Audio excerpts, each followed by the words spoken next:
Tim Resmo Polres Sinjai menangkap 3 remaja terlibat dalam kasus pencurian di 2 toko di Kecamatan Sinjai Selatan, Kabupaten Sinjai. Ketiganya diamankan di Dusun Lapacilama, Desa Alenangka, Rabu 29 Juli. Kasih Humas Polres Sinjai, Ibtu Agus Santoso mengatakan, penangkapan dipimpin Kanit URC Resmo Polres Sinjai, Aibda Andi Maparumpa. 3 terduga pelaku diketahui masih berstatus pelajar. Penangkapan dilakukan berdasarkan 2 laporan pencurian yang terjadi pada 12 Juli 2026 dan 15 Juli di Desa Alenangka. Dalam pemeriksaan, FH mengakui melakukan pencurian bersama 2 rekannya di 2 lokasi berbeda. Yang pertama pada Minggu 12 Juli dengan menyasar toko di depan permandian Fams Ceria. Mereka masuk melalui celah dinding belakang toko, mengambil rokok, makanan, minuman, tabung gas 3 kg, serta uang tunai Rp500.000. 3 hari kemudian, Rabu 15 Juli, ketiganya kembali beraksi di toko lain di Dusun Jaulampe, Desa Alenangka.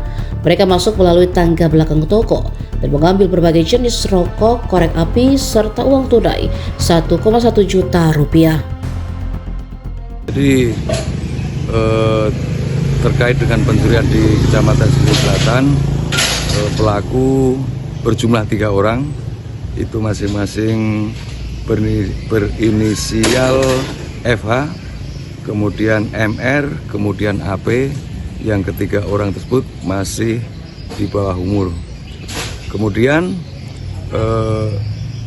dari perbuatan ketiga pelaku tersebut berhasil mencuri di 2 TKP yang berbeda, masing-masing di sekitar pemandian, kemudian di Kecamatan Sinjai Selatan.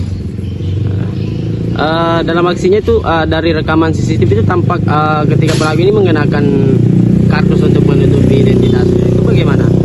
Ya, jadi dalam setiap perbuatannya mereka menyamarkan diri dengan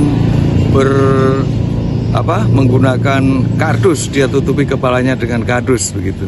Namun berkat kejelian dari petugas berhasil mengungkap orang tersebut, pelaku tersebut. Jadi pelaku saat ini sekarang di mana?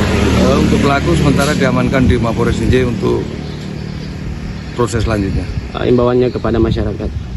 Mengingat kesehatan anak di bawah umur, saya himbau kepada masyarakat untuk lebih mengawasi anak-anaknya dalam pergaulan sehari-hari. Download Tribun X sekarang, menghadirkan lokal menjadi Indonesia.